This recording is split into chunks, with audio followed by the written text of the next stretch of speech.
आज सुबह जब सुशांत की आंखें खुलती हैं तो वह रोज की तरह आलसी नहीं था, बल्कि उसके चेहरे पे एक अलग ही खुशी थी।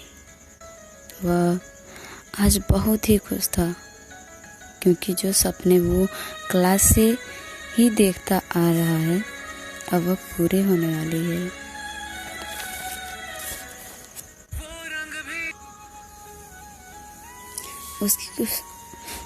उसकी खुशी का सीक्रेट यह है कि वह इलाहाबाद यूनिवर्सिटी में एडमिशन लेने वाला है। जी, यही सीक्रेट है उसकी खुशी का। अपने बिस्तर पर से उठकर बालकनी वाली खिड़की के 10 दरवाजे को खोलता है और अपने दोनों हाथों को फैलाकर ठंडी ठंडी हवा और अपने अंदर की खुशी को महसूस करता है। तभी उसकी मम्मी उसके पास दबे पाँव आती हैं और सामने से जाकर उसे गले से लगा लेती हैं। तभी सुशांत की आंखें खुलती हैं और वह अपने मम्मी से गले लग जाता है और अपनी मम्मी को बोलता है कि मम्मी, आज मैं बहुत खुश हूँ।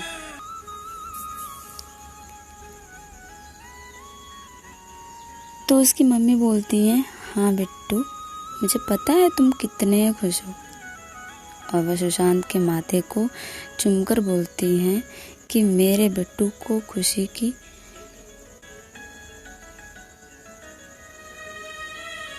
किसी की भी नज़र न लगे। सुशांत बोलता है, जिसके पास माँ पापा हो उस सुशांत को बुरी नज़र छू भी नहीं सकती।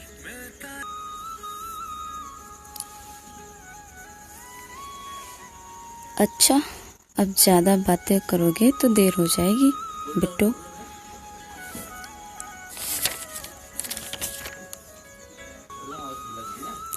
तुम जल्दी से नहा धो लो, मैं तुम्हारे लिए कुछ बनाई हूँ। वो बोलता है कि ठीक है मम्मी। फिर वो रेडी होकर खाने के टेबल पर पहुँच जाता है। वहाँ पर वो देखता है और बोलता है, मम्मी देखो, हलवे का प्लेट नेहा लेकर बैठी है। मम्मी मुझे नहीं दे रही है। तब पापा वहाँ पर आ जाते हैं।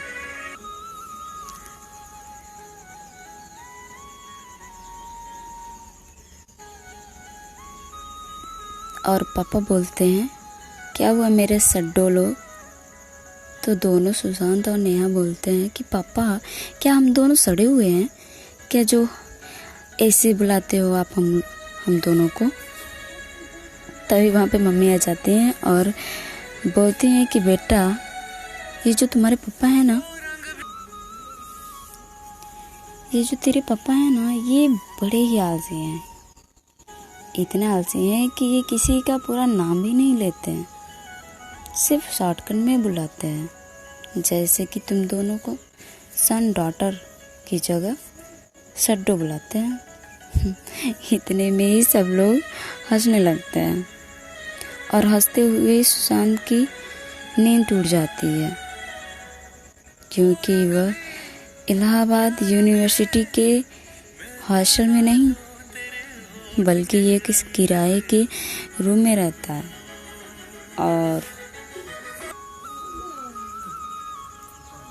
और कल उसके साथ कुछ ऐसा हुआ था जिसकी वजह से वो अपने घर वालों को बहुत मिस कर रहा था।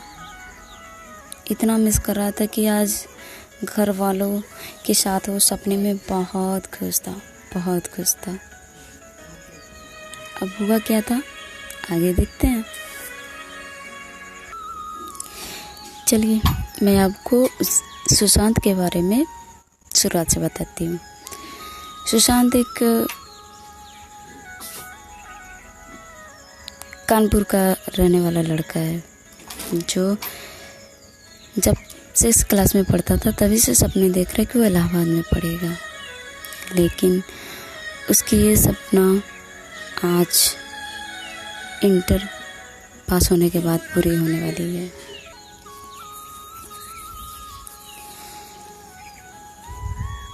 वो और उसकी फैमिली में 4 लोग हैं, उसकी मम्मी पापा और उसकी एक छोटी बहन है। उसके पापा का खुद का एक गैरेज है, छोटा सा गैरेज है, जिसमें उन चारों का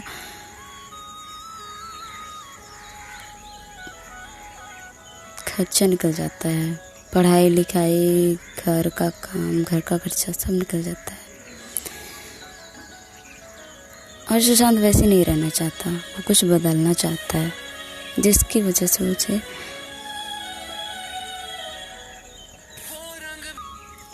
जिसके लिए उसे अच्छे से पढ़ाई करनी होगी।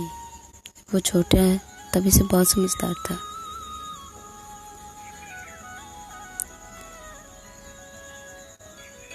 और आज वो इतना बड़ा हो गया है कि वो अब यूनिवर्सिटी में पढ़ सकता है।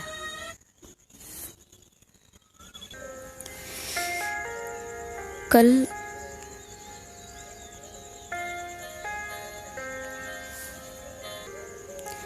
उसके साथ कॉलेज में उसकी क्लास में कुछ ऐसा हुआ था जिसकी वजह से आज उसे एक किराए के रूम में रहना पड़ रहा है। हुआ ये था कि ये जितना सीधा साधा है उतने ही हरामी उसके क्लास में उसके अदर दोस्त लोग हैं। जब भी ये कोई अपनी चीज़ें तैयार करके जाता है, कोई प्रोजेक्ट तैयार करके जाता है, जो भी इसके अच्छी चीज़ें रहती हैं, जो भी ये अच्छा करने के लिए करता है ना, वो जो बैड वाले दोस्त हैं इसके, वो सब इसका खराब कर देते हैं। कल भी कुछ ऐसा ही हुआ था। कल क्या हुआ कि जब वो अपने टेस्ट की कॉपी पूरी करके सर को दिखाने ही वाला था कि तभी से एक पीछे से एक लड़का आता है और हाथ से, फिर वो जो लड़का रहता है वो उसकी कॉपी ले लेता है और वो पीछे जाके बैठ जाता है।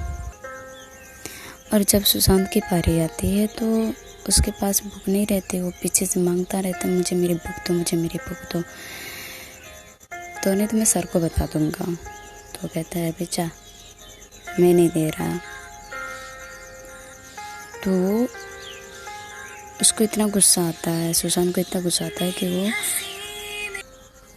वो उस लड़के को एक थप्पड़ मार देता है, जिसकी वजह से पूरी क्लास में गूंज उठी थी। फिर वो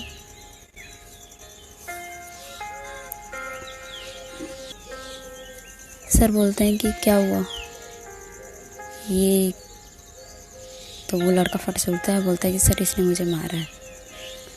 तो उन्होंने कहा कि क्यों सुशांत, तुमने उसको क्यों मारा? यहाँ पे क्लास में टेस्ट चल रही है और तुम यहाँ पे मारपीट करने आए हो। तुम्हारी बुक कहाँ है, दिखाओ मुझे। तो वो कहता है कि सर वो मेरा बुक, पीछे से वो लड़का बोलता है सर इसने टेस्ट नहीं किया हुआ है और वो मेरा कॉपी मांग रहा है, मैं नहीं दे रहा था तो इसकी वजह से उसने मुझे थप्पड़ मारा।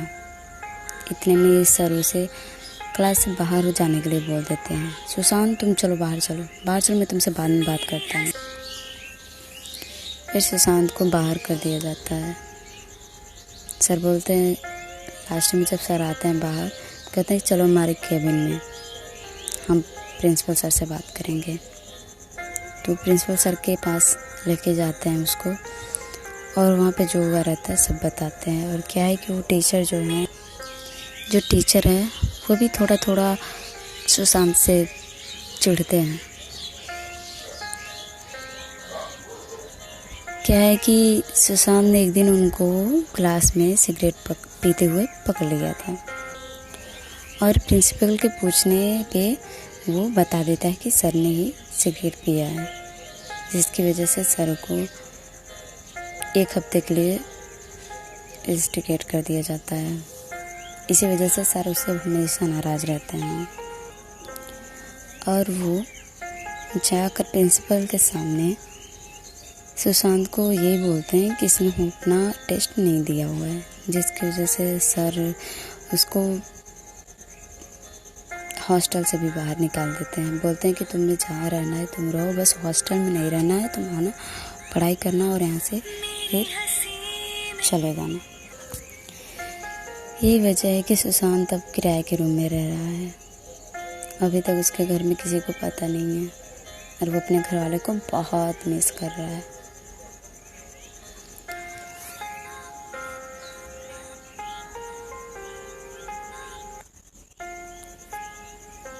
ये कहानी मैंने खुद लिखी है और इसे खुद मैं ही बोल रही हूँ, और आगे की कहानी अगले पार्ट में। So thank you.